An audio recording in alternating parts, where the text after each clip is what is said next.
Hi, and welcome to BigTent USA. Thank you so much for joining us tonight. My name is Nancy Koziel, and I'm an advisor at BigTent. I'm delighted to host this evening's discussion with voting rights champions Lauren Groh-Wargo and Marc Elias. At BigTent USA, we put democracy over partisanship. We are a national women-led voter coalition dedicated to protecting democracy, women's reproductive rights, and our children and our grandchildren's future through education and civic engagement. Links. Now, I'm thrilled to introduce you to our guests.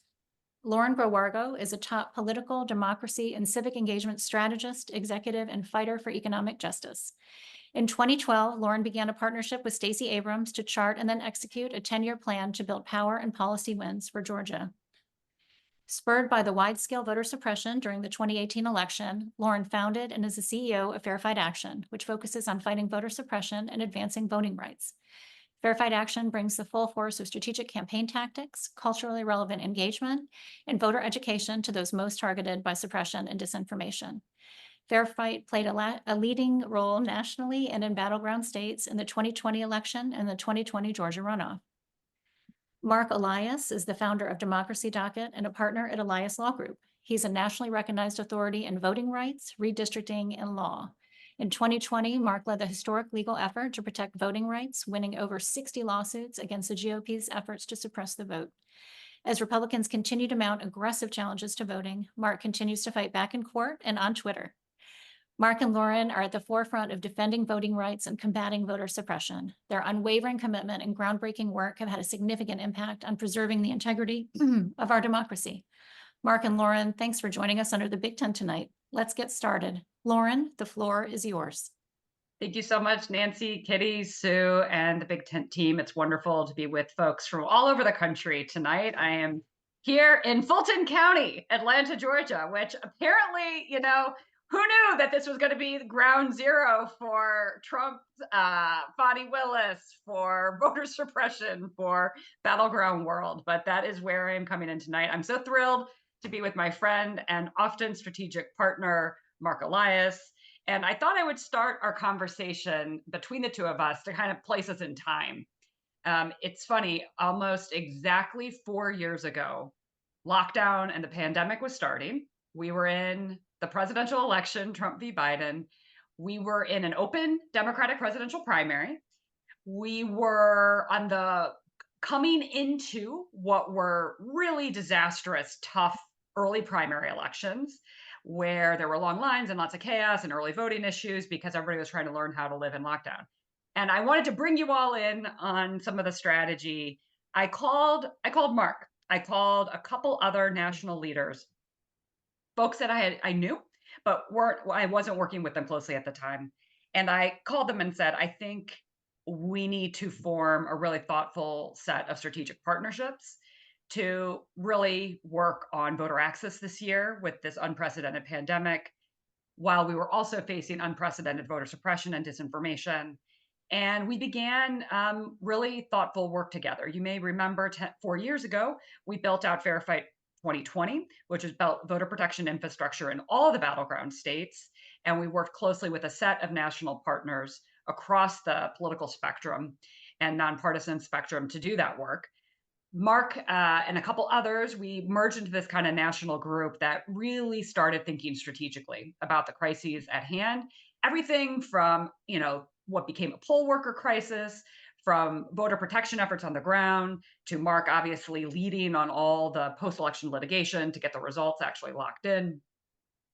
And so part of how I thought I'd frame this evening's conversation is what's the same and what's different as we go into Trump v. Biden 2.0 and go into 4 years into the pandemic looking at voting. And there's a lot of things that have changed in the landscape overall, both organizationally, a lot more pro-democracy groups on the ground, lots more understanding about the threats to election administration that we're seeing from anti-voting forces, conspiracy forces. And so there's more of the same going on, but I think in some ways, the threat has morphed a bit, remains very pernicious. And thinking about where we are today from 4 years ago, one of the big flags is that there are now many more anti-voting conspiracy theorists embedded into our election administration process. And I see some folks from Arizona here. Y'all can educate all of us on that. You know what's happening there. But all over the country in local boards of election, state election boards, there has been a populating of those entities of more anti-voter folks. That is a very big change. There are other changes. So we're going to kick it off with Marc talking about that sort of the differences this year, what he's seen from a litigation and legal front on what the anti-voter strategy is this year versus the pro-voter legal strategy this year, which are pretty different than 4 years ago. I think we can say fairly, Marc, especially coming in and thinking about in the spring. Then I'm going to talk about what we're seeing in state legislatures and how the rules may be changing this year. Some of the top anti-voter strategies we're preparing for on the ground, and some of the election administration threats. And then we're gonna talk about post-election and preparing for that. And then we will talk a little bit more and open up for discussion. So Marc, I always learn a lot from you and eager to hear from you tonight. Well, thank you. And thank you everyone for joining tonight. It is great to see so many people engaged on these really, really critical questions for our democracy so early. You know, one of the things that's different already is that, Lauren, I think Totally. that, you know, we were 4 years ago, we were at the beginning, we were less far along in terms of a public education effort. You know, you guys at Fair Fight had started actually quite a bit earlier. We had started litigating a little bit earlier, but there wasn't really a public sense that this was as big of a problem around the rules of voting and election denialism as became the case. I think there are three things that I would say are fundamentally different now than then. The first is that 4 years ago, believe it or not, there was not a hardened opposition to things like vote by mail. You know, when then President Trump announced his opposition to vote by mail, it actually took many Republicans by surprise, because in many states, Republicans were actually running successful vote by mail programs. In fact, you know, some of the earliest conversations, Lauren, you and I had with some of the other progressive and civil rights organizations, there was some deep skepticism of vote by mail by communities of color and by others who really preferred in-person voting, particularly early in-person voting.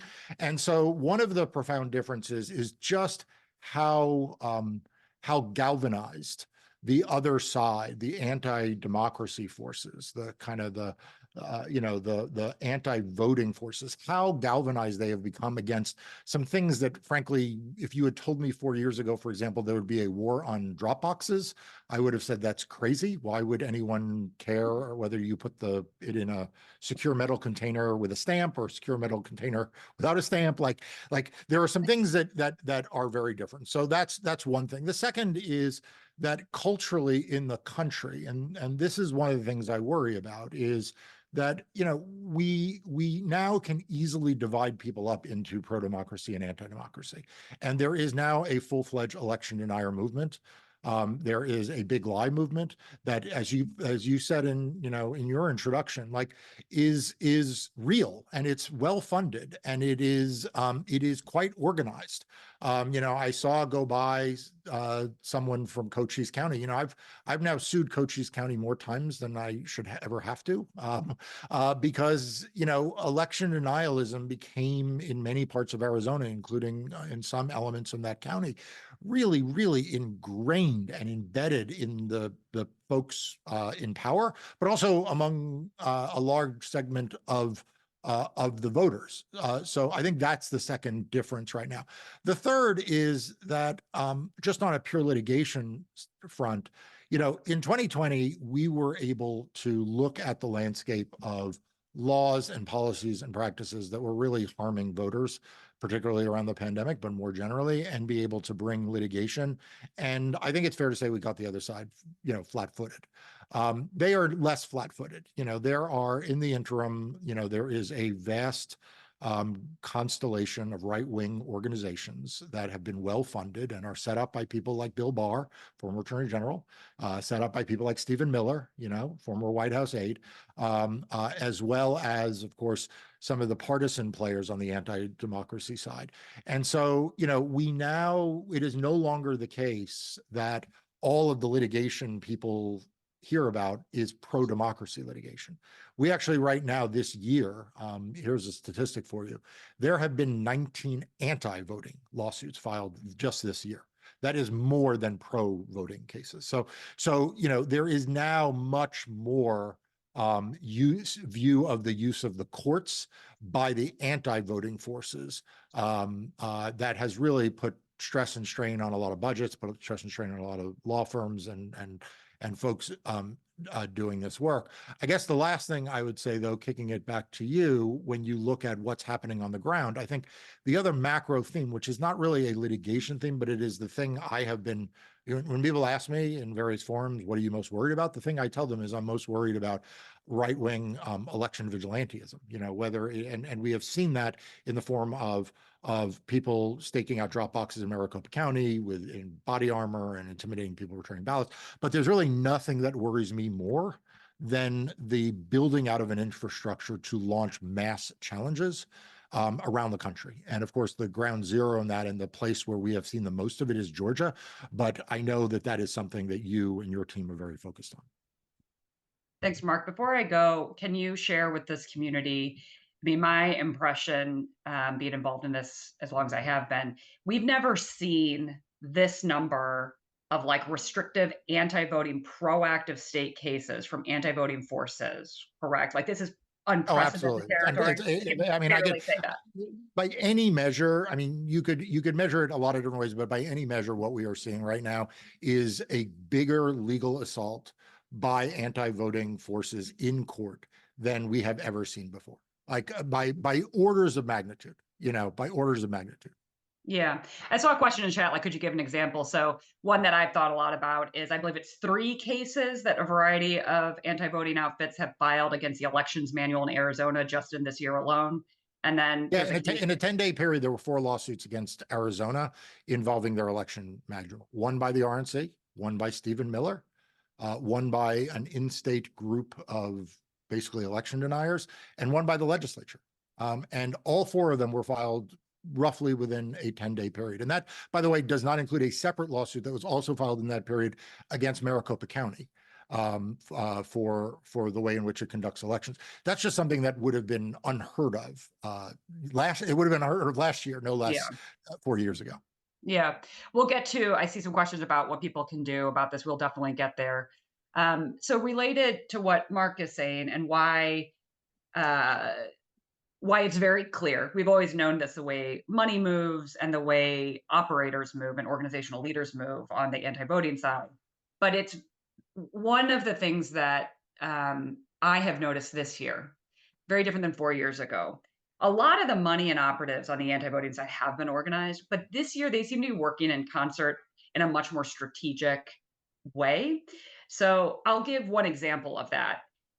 We saw the pushback on the Fani Trump case here in Fulton. I know you all have been reading the headlines, but what I can tell you on the ground, it's not just that Michael Roman, who Fani had in her case, was trying to delay his own accountability. Michael Roman is one of the lead architects of the MAGA voter suppression operation, going all the way back into, I think, the 90s, correct, Mark? Absolutely. He was the operative that ended up getting, some of you remember, the RNC was under a consent decree that did not allow them to do their version of what we call voter protection, because he got in trouble by having a racist voter integrity operation at a polling location. This is the same guy who built out the MAGA operation, the MAGA voter suppression operation of 4 years ago. Michael Roman built out. And so he was part and parcel to the Trump phone call into Raffensperger to say, find 11,000 votes. So Fani, is on his list. Fani's gotten multiple guilty pleas. Well, Fani is the one who figured out the relationship that Fani was having with Wade and launched that whole attack on her. What we're seeing, I think, is a great example of what we mean by a coordinated MAGA anti-voting strategy. They are not only fighting her in court and driving that, even though it's not a disqualifying legal issue, really driving the optical issues. They have a couple of the MAGA folks, there aren't many, in our very democratic Fulton County Commission investigating her, launching public attacks. They have the fake elector, Lieutenant Governor Burt Jones, who runs the state Senate, he has got a couple of MAGA state senators having an unprecedented committee to subpoena and investigate Fani Willis. And so they're running that track. They have Congresswoman Marjorie Taylor Greene and Jim Jordan running multiple congressional investigations. And then they're running a very robust digital earned and paid media operation. That multi-layered legal comms political effort is not just in big ticket cases like a Fani Willis. We are seeing that now in their litigation effort with real lawyers, not some of the less real lawyers, shall we say, Mark, really driving something. And so I think one of the things that we need to be aware of as we go into this, we often, talk about the threats here. I feel like the threat landscape is pretty significant, but kind of manifesting differently. So that's an example. Another example that we're tracking along with other groups is all of the conspiracy theory, anti-voter, election denier, state legislation. And one of the things of note on this, similar to their litigation strategy, Mark, is they're not just advancing or attempting to advance these bills with the MAGA coalitions in battleground states like Georgia and Michigan and Arizona, et cetera. They are they are passing these bills in non-competitive fall states, places like Indiana, right? They have empowered their MAGA folks around the country to move all the sample legislation to sort of feed the beast of election denier. Yeah, they moved a piece of legislation earlier today in Alabama. Yes, I saw that Literally. in Alabama. Yeah. So the big categories we're seeing, and I think this informs, for me, it's helping us think about how we prepare for the fall. Because anything these interest groups are doing in state legislatures in the spring, those same interest groups are getting organized to work in the summer and fall, right? It's all the same groups, essentially. So a couple of things, I'll just tick through them really quickly. Allowing a lot of different kinds of bills around the country, trying to get more vigilantes, in my view, individuals, members of the public, able to inspect ballots. Really trying to change some of the rules to get copies of ballots made available online, different bills around ballot images. Some of this goes to some of the conspiracy theories of 4 years ago. Rules around vote tabulation and vote tabulation machines, around some of the hysteria around that. Rules around how barcodes and QR codes are used on ballots. So stuff that kind of looks technical in the weeds, but it's sort of feeding the conspiracies around the vote being stolen 4 years ago, trying to just raise those questions and continue to giving their activists something to do. More banning of drop boxes. The Dropbox scandals continue, right? Making them harder to access or banning them all out, right? We're seeing more of that. All kinds of ballot image stuff, more rules trying to get more hand counts of ballots required rather than machine counts early on. Some stuff around sort of beefing up or altering how audits happen. But the two that I wanted to lift up for this group that I think are really interesting that cut across the BigTent interest area. The first one for your situational awareness, I think is really interesting and dangerous, is they're moving bills in states or using them as organizing and messaging bills like they are in Georgia on non-citizen voting. There is no non-citizen voting in federal elections. There's almost no non-citizen voting in any local election. And in most states, Georgia included, it's against the law for non-citizens to vote. But they move these as messaging bills, but it goes along with one of the top disinformation strategies moving in disinformation sites currently in our country is a virulent anti-immigrant, anti-migrant scare campaign that's going on around all, there's obviously the big ticket stuff we see in terms of the immigration fights and what's going on at the Texas border. But underneath that, there is just this grind of an organized disinformation campaign. And what is it meant to do? It's meant to all divide us up, right? And foment a lot of discord and create a lot of scare tactics. So that's mirrored by this non-citizen voting to give people, give folks, some activists a way to manifest that, right? This fake concern, essentially. And then the last one is mass challenges. Some of you remember after the big partisan wins in Georgia in the runoff that were the difference in the Senate, we saw these omnibus voter suppression bills move all over the country, right? To roll back vote by mail, all those kinds of things, drop boxes. And in Georgia, many of you heard about this one SB 202. It's famous because of the water ban. It was just on Curb Your Enthusiasm. Yep. It was so mean, right? You can't give water to a poor voter standing in line. And by the way, it does get hot here still sometimes in the fall, especially down on the coast. So that terrible, mean-spirited bill. But what else was in there was they saw the mass challenge. Some of you remember a couple weeks before the Warnock-Ossoff runoff. True the Vote, one of these notorious anti-voting organizations, allegedly nonpartisan, but often gets caught openly coordinating with partisan actors, lodged a challenge trying to kick over 300,000 Georgians off the rolls a couple of weeks before that election. Fair Fight mobilized on the ground. We were able to get most of the counties to shut them down. And then we worked with Marc Elias and we actually sued True the Vote. And we're still in court suing them on this attempt to kick people off the ballot so close to an election. Well, Georgia, they said, and all over the country said, that was great. We should make that easier. But they're even trying to go farther this year. In Georgia and a couple other states, they're actually trying to make the mass challenge laws worse. Why? Because they are trying to feed the base of their conspiracy theorists, who they are beholden to, right? And make it even easier for vigilantes to go out. And so the mass challenge piece in particular is a larger strategy that they are running. And I want to be clear that this is a strategy and not a tactic, because it's a strategy that goes to kicking people off the rolls, jamming up the elections officials so they can't do other parts of their job. They're jamming them with these, they're jamming them with open records requests, because it's something else that the boards of elections have to deal with. They've got to go through a whole process to reject them, to make sure it's not probable cause. Then if they think there may be probable cause, they got to send letters to voters. So it's an explicit on the record, as in the media, some of these outfits have been saying, one of the aims of this is not just to try to kick people off the ballot, it's trying to jam elections officials and jam their offices up to make election administration harder. So say maybe part of what they want to do is make it harder to have more early vote access. All of these sort of things we could speculate on. And then they want to create doubt around the results, right? They want to say, we lodged 100,000 challenge to X county in Georgia or Arizona or Michigan. And then they get rejected because they're specious challenges. Then after the election, they can say, well, of that 100,000 challenge, we actually think 1,000 of them voted, and now we're going to create doubts around the results.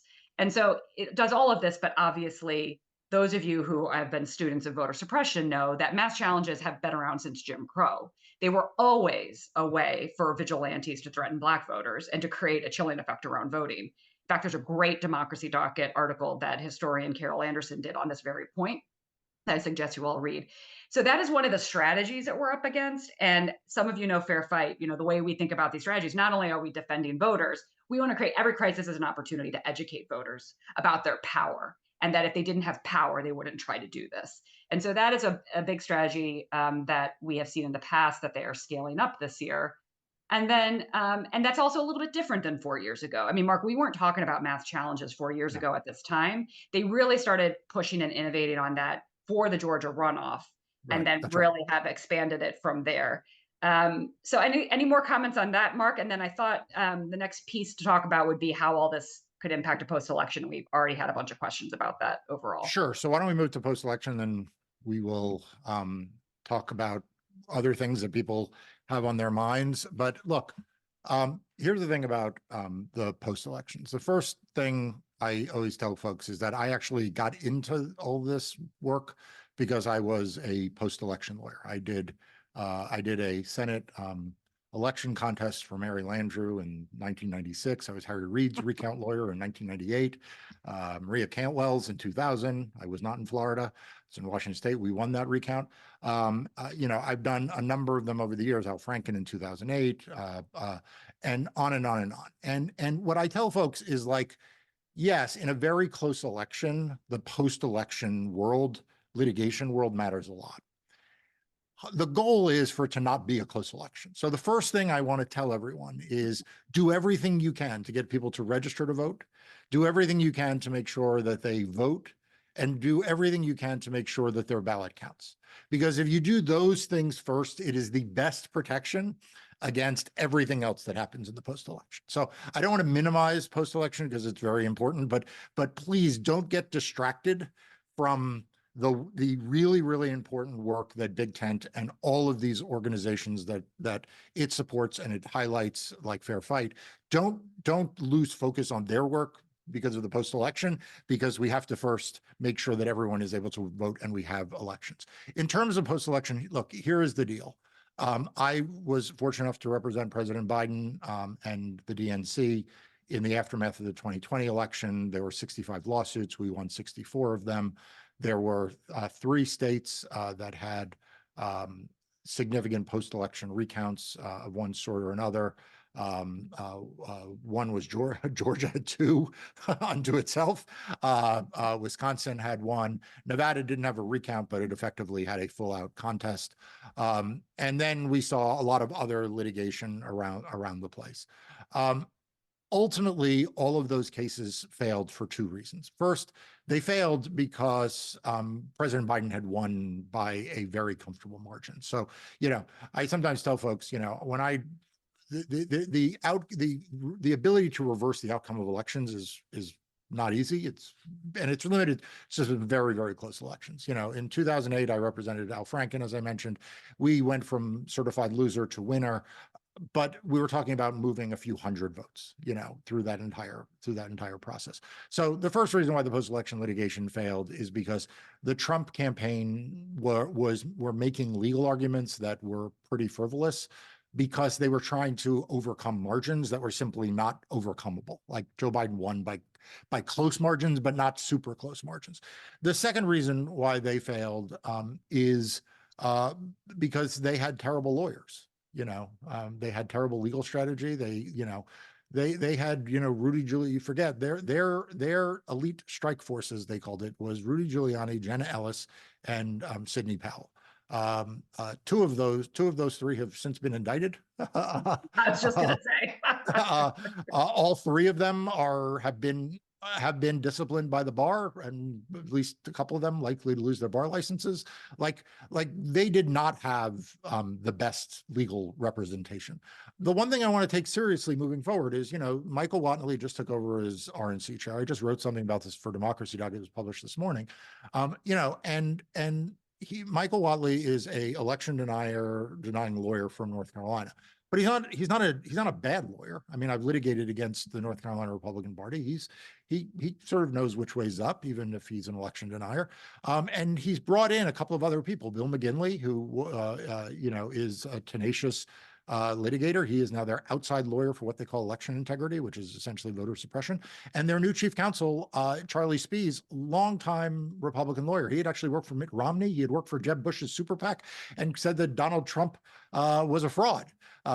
So, they have managed to do since 2020 is really pretty remarkable. They've both built a fringe movement into the mainstream, right? They have created kind of like this MAGA, movement of election deniers. But the other thing is they've been able to co-opt a lot of the establishment type figures into their movement. Something that I wrote an article that was entitled "Brad Raffensperger is a Republican Vote Suppressor." I wanted to be very direct and blunt in my thesis. Brad Raffensperger is a Republican vote suppressor. Like, Brad Raffensperger is in court today, as we speak, trying to eviscerate the ability of private litigants to bring claims under Section 2 of the Voting Rights Act. This was such a fringe theory that it didn't even register on anyone's radar screen 4 years ago. And he's what passes. He is what passes for like a mainstream Republican, right? So you need to understand, I'm not saying this is a partisan matter. I'm just saying, you need to understand that the anti-voting forces have really coalesced and been able to bring into their fold a lot of people who would have been skeptics, I think, 4 years ago. And I think that potentially will make the post-election a little bit trickier if you have a very close election. But the final thing I want to say is Donald Trump incited an insurrection in 2021. Since then, he's been indicted in 4 cases. He faces the prospects of prison. His entire universe is organized right now based on the premise that he will become president and somehow be able to pardon himself or, undo these trials. If you think he will be less desperate in the post-election of 2024, you're wrong. If you think that that the lesson that was learned from January 6, 2021 was be more careful with your language, he just said that there'll be a bloodbath if he doesn't win. Last statistic that you may find chilling. When Donald Trump went to court, when the state of Texas went to court in the post-election in 2020 to try to throw out the results in 4 states, okay, literally asked the Supreme Court to throw out the election results in 4 states, 126 members of Congress signed on to that brief. On the night of January 6th, after the violence, 139 members voted to block certification of the election. So what you all experienced, which was a repulsive event, actually gained votes. It actually whipped more votes into that camp. The person who was leading that brief was the now Speaker of the House, then Congressman Johnson. The person whipping the votes on the floor is the now Speaker of the House, Speaker Johnson. And if you look most recently at the amicus briefs filed in the U.S. Supreme Court in the immunity cases and then the kicking them off the Colorado ballot case, you're now talking about 170, 180 members of Congress signing on to it. So the challenges in the post-election, I worry, will be harder. So the best thing we can do is all of you do your work to make sure everyone's registered to vote, make sure everyone gets a ballot, everyone is able to vote and have their vote counted. And one of the big points of evidence on that is they have been fighting so hard in Georgia, but remember, they didn't fight on the Warnock runoff win in 21 or 22. Those margins were too big. So our mission collectively is to get the pro-voter, pro-democracy candidates elected and to do our work to do the voter education around it.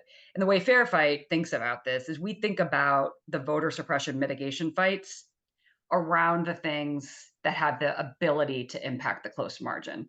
One of the operative terms for the close election that Mark is referring to, we call it a voter protection margin, where it's a margin close enough that absentee ballots that are thrown out or voters that are challenged, that kind of small number of people, the number of provisional ballots and how they get counted, that you get in a voter protection margin when you're having to count those votes to make sure you're securing your victory or to find the votes to get to your win.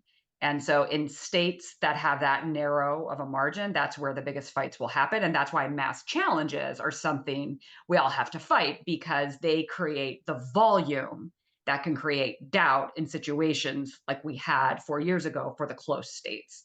Obviously, Georgia was really close with 11,000 votes in a big state. That is obviously why Georgia is such a key place for the strategy, because we know the MAGA folks are very focused on winning Georgia this year because Trump was personally, we know, aggrieved that he lost that state. But that's why we're seeing it around the country as one of their many strategies, as well as making sure that they have a real voice in the elections process by getting on these boards of elections. So I think, there's a lot of lessons that I know I've taken, we've all taken from 4 years ago. There's new things on the horizon, but every crisis is an opportunity to work with voters and educate voters about our power actually here. They wouldn't be trying so hard to hire all these lawyers and do all these strategies and make things miserable if our vote didn't matter. And that is where we find a lot of power in the messaging around voter suppression, is to flip it on its head and make it plain that this is what it is. And we have actually found in our research and in our work across the country that as the disinformation escalates directly into communities, Black voters right now are seeing unprecedented disinformation that's very well architected, meant to divide and conquer, and it's sort of a modern form of voter suppression, for example. So as all of that escalates, our mission is to get out there with empowering messages and make sure people understand that they wouldn't be, pushing all of this were their vote not important. With that, Kitty, we're happy we can move on to questions. Great. Thank you so much.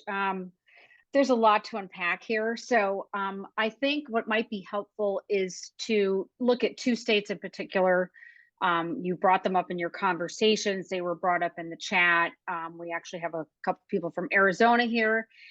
So what I'd like to do is sort of think about election denialism and election subversion in the in Arizona, and then voter suppression in Georgia, so that we can sort of get into the weeds of each one of those lanes, although of course they overlap.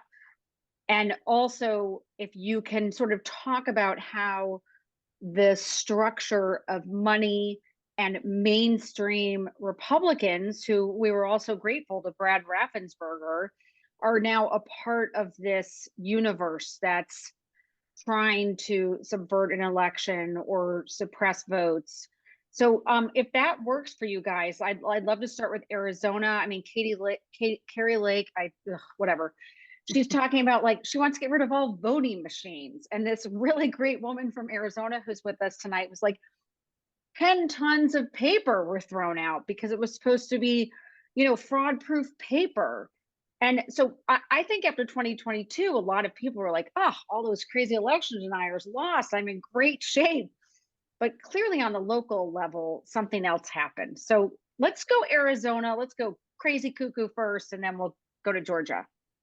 Sure. So let me give Mark, you some you want to data. start with your, start with your So let me give you lawsuit. some data about Arizona. Right now, there are 14 lawsuits in Arizona. Okay. There are 14 active lawsuits in the state of Arizona about how the election will be conducted in 2024.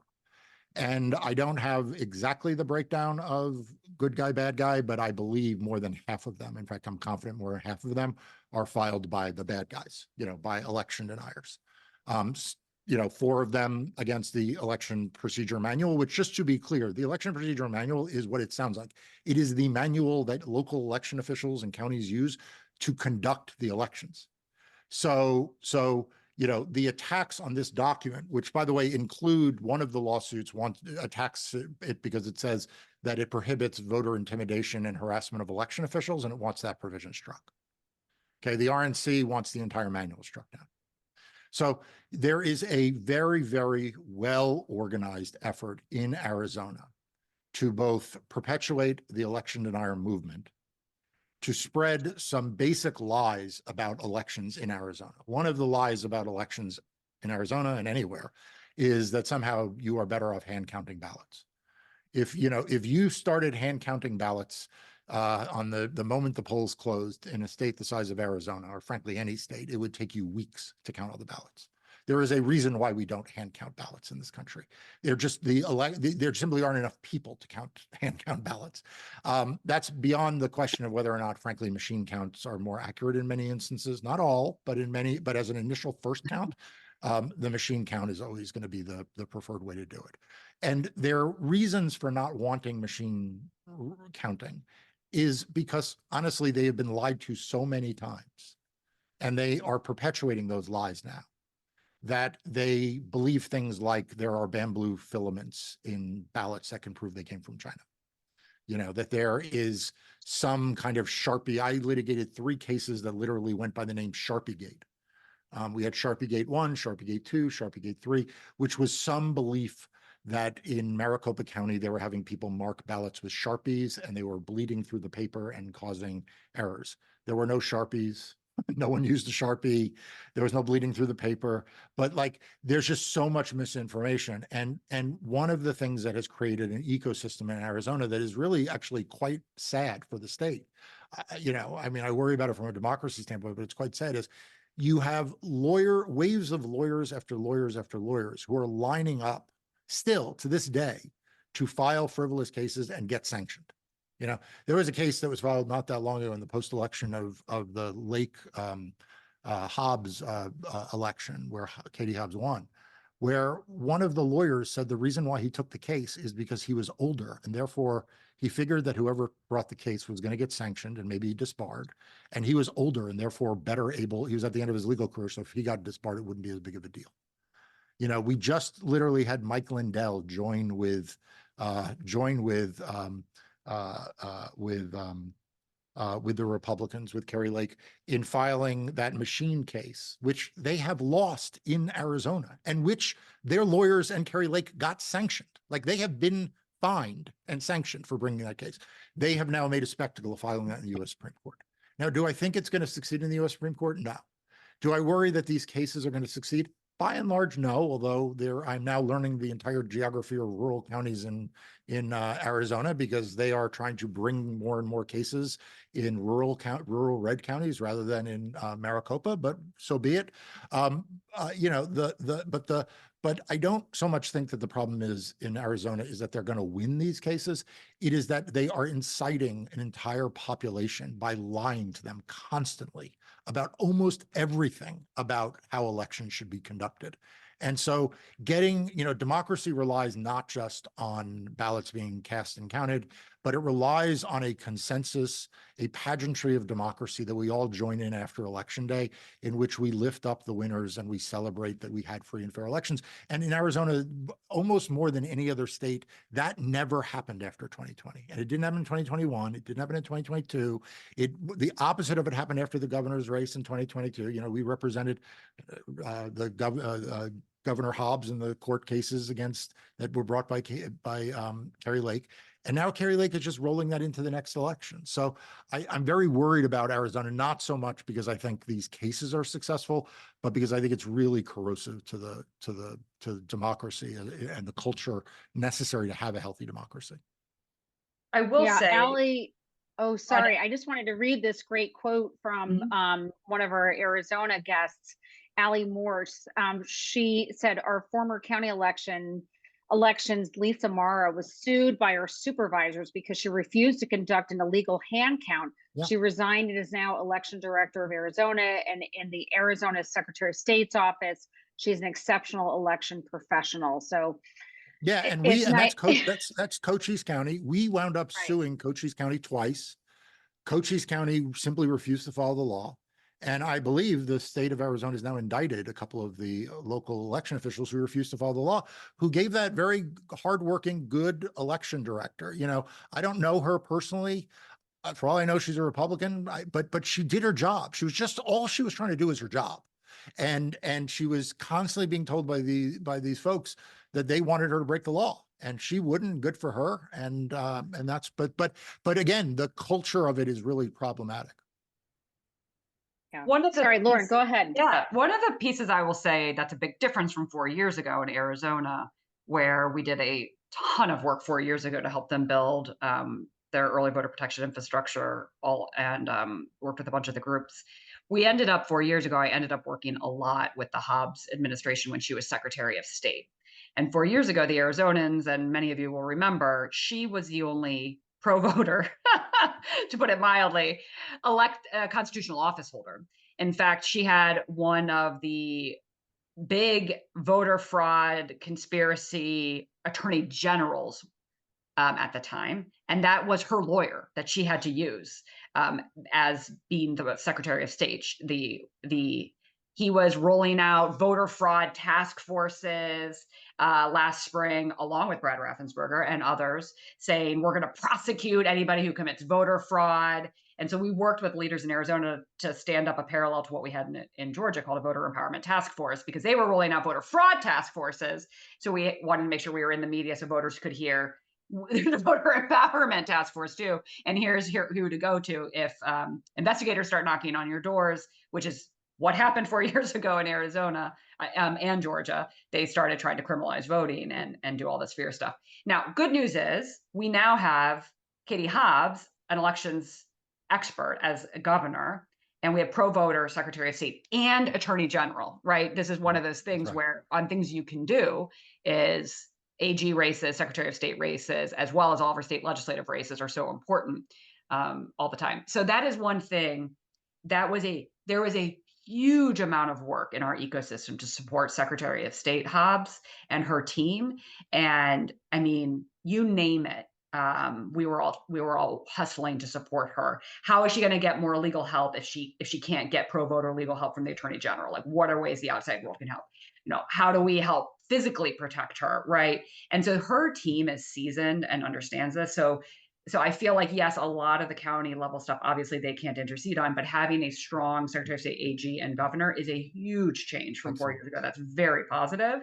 And so, if I was in Arizona, I would be looking to those guys to figure out, as well as our good folks in the county, on how to help. So in really good news, Fair Fight is doing a lot less in Arizona because of that this year, because we now have really strong leaders in the state that can do backup. And so, our messaging and other help is mainly how we're working there. Shall we go to Georgia, Ms. Douglas? Yeah, it'd be great. Oh, yes, please do. And just, I wanted to make sure that I get this question in. Just if you can explain what a mass challenge is when you're talking about Georgia, I think that'd be Yep. really helpful for all of us. And also, who's behind? Where's the money coming from for all this? This is expensive to file all these lawsuits. And I know that Mark and I know that Fair Fight are involved in two in Georgia, but talk to us about the behind the scenes situation, because it's got to be really, you must feel like you're underwater sometimes. So right now we're not underwater. What they're doing on mass challenges is, and how it works on these mass challenges in Georgia and in most states, is you need to be a registered voter in the county.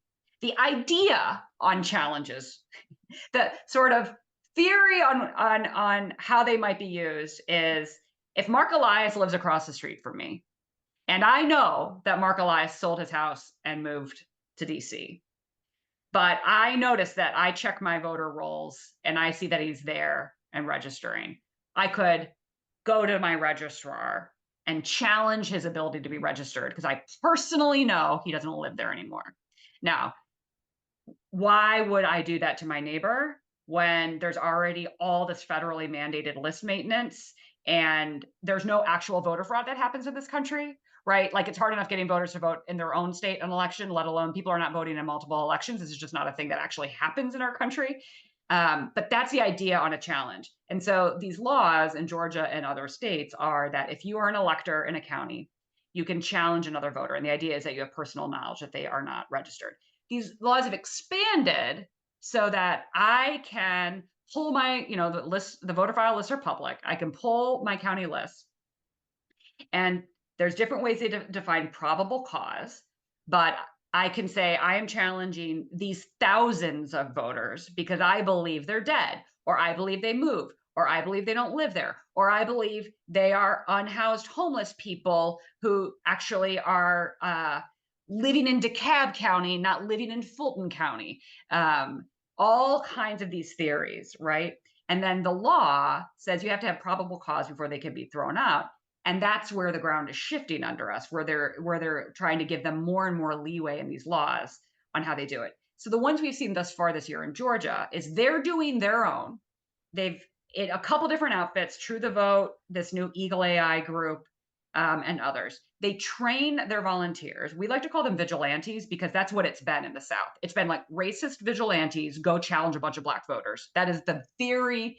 And in Jim Crow, they used the same language, that they were just trying to have clean, accurate voter rolls. I was sitting in a legislative hearing in Georgia listening to these MAGA guys use the same language as the Jim Crow era about why we need it. I got news. Since the Jim Crow era, there's a lot better data and technology and list maintenance. It wasn't necessary then. It's sure as heck not necessary now.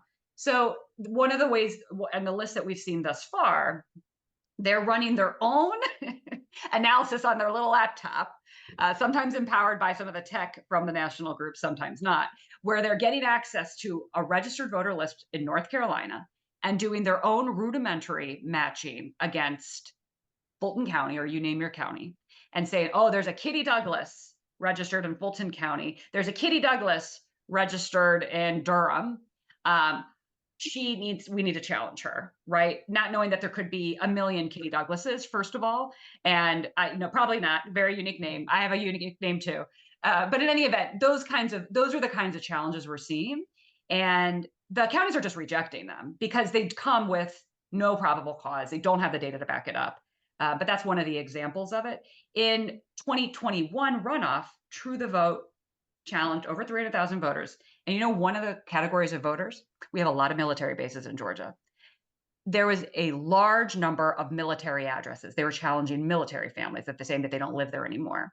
So of course we let them have it in the media. Why are we trying to knock military? Who knows where they're living? If they want to be registered in Georgia because they're serving, fine, right?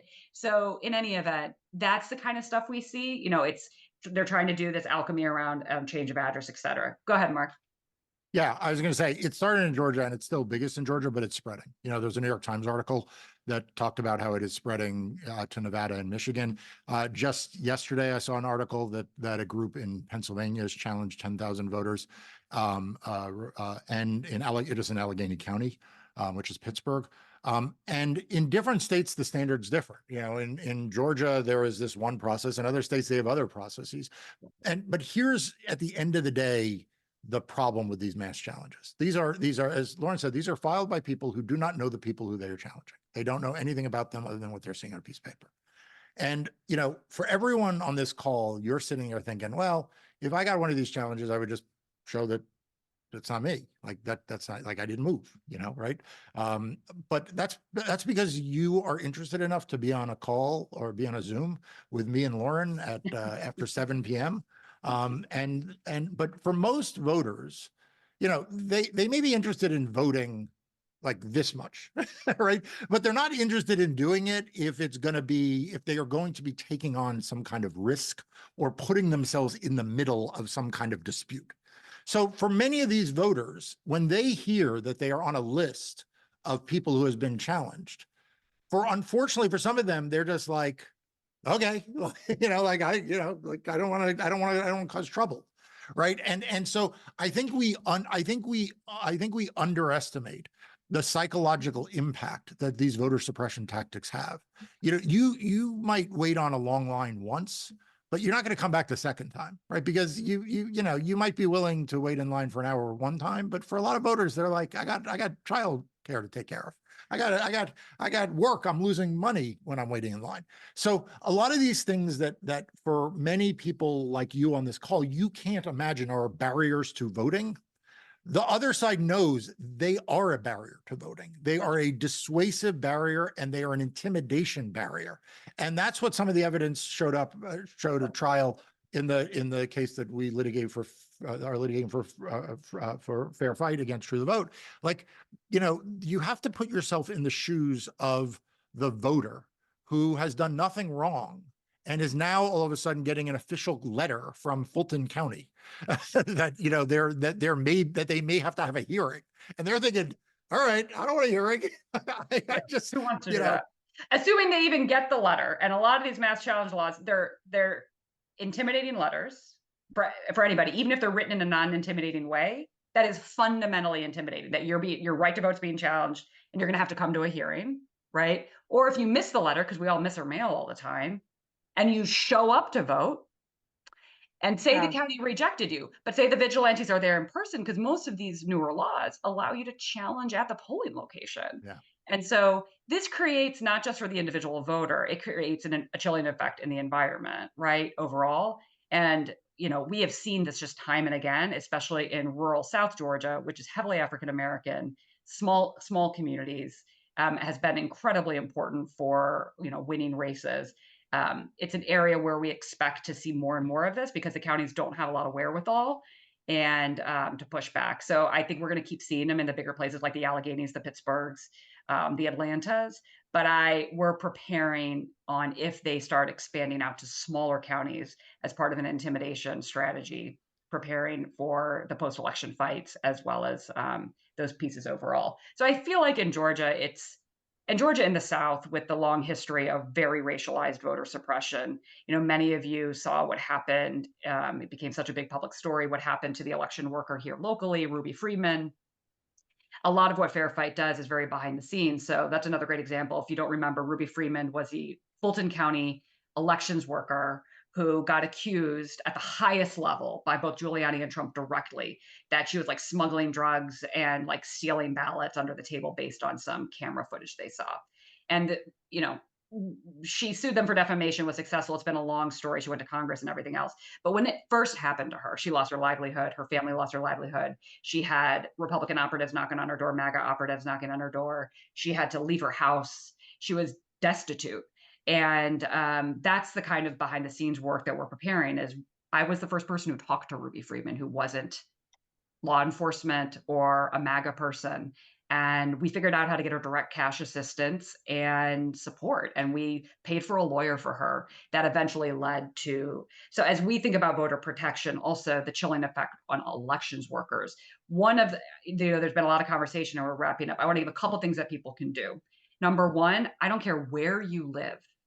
The elections workers crisis is a nationwide crisis. I strongly urge everybody, especially if you have the free time to be on calls, to become a poll worker, or to see, even take it a step further and see if you want to get involved in your local board of elections. The MAGA folks in the most non-MAGA counties are organizing. And so we need folks, pro-voter folks in those roles. It's something that can be done everywhere. And then have you and your family always check your registration, especially if you have folks living in battleground states where sometimes people get kicked off the rolls. That's something you can do. And then subscribe to the Democracy Docket. Marc Elias has the best newsletter if you're interested in this topic. And then give to Fair Fight. Fair Fight Action, or 501c4. The majority of our work is nonpartisan, pro-voter education and voter suppression mitigation to those most impacted by voter suppression. You can sign up to volunteer on our website. We plug people in nationally to volunteer opportunities with our allies. And obviously we do a ton of program on the ground in Georgia. Those are really great ways that you can help. And then just to echo everything Marc and the BigTent folks have been texting, which is we got to turn out the vote. We got to educate the vote. And so part of what we do with our list is make sure we're engaging them in civic engagement activities, but also plugging people into really great ones. BigTent has a lot of great options for you. So that's really what we need. We need culturally competent on the ground support for elections workers and voters. So you don't need to be flying, around the country necessarily, unless you've got ties to that place. What we need is money and volunteers and a national network and amplification. I can't say this enough, that we can do this. They wouldn't be trying all these dirty tricks if they didn't think we had power. And this is all on the margins, but the margins are going to matter. So that would be my general kind of call to action, is that despite all of this, I remain optimistic that because of groups like BigTent, y'all weren't this big 4 years ago, right? There is so Tent got many, bigger. yeah, Tent got bigger. They tent had a got second bigger. tent. They had to get a new tent. The other tent got Tent outgrown. to get bigger. This is good. I know we have right? like a little Very pup good. tent, but we need to Yeah, go like circus tent, exactly. full on. I remember being Yeah. on this 4 years ago, and it was much longer. So in any event, I am optimistic, and I also think we have a lot more leaders in place in a lot of these states. You think about, we have a great governor in Michigan. People are way more prepared going into this than ever before. And so we have a lot of work to do, but I feel like it's work that can be done. We can do it. And we all came through 2020. The thing I'll say for those of you who are contributors into this part of the space, one of the things I'll say, and Marc and I talked a lot about this through the years, is just how much stronger those connection points are in the pro-voter sector, from the partisan to the nonpartisan actors. We've all figured out better ways to lawfully communicate in a way that advances voting rights and helps elect pro-voter candidates. So that's another really good news piece, I would say, for y'all, Kitty. We'll end on some good news because it's almost 8 o'clock. And I just want to say thank you so much to Lauren and Marc and your teams and the great work that you do. We hope you'll come back to BigTent because we know that this is a topic that's only going to heat up. And we want to highlight your work, and we want to highlight the voters that you're serving, and just to remind people that it's really important that we stay engaged. And we've got some great letter writing campaigns. We've got some great ways to check your voter ID and your voter registration at BigTent. So I hope you'll come back. Thank you so much. Thank you to everyone who came, and we'll see you guys under the tent next time. The Big Tent. Big tent. Thank Huge you, tent. Kitty. Big Tent. So big. Have a good night. Good night, everyone.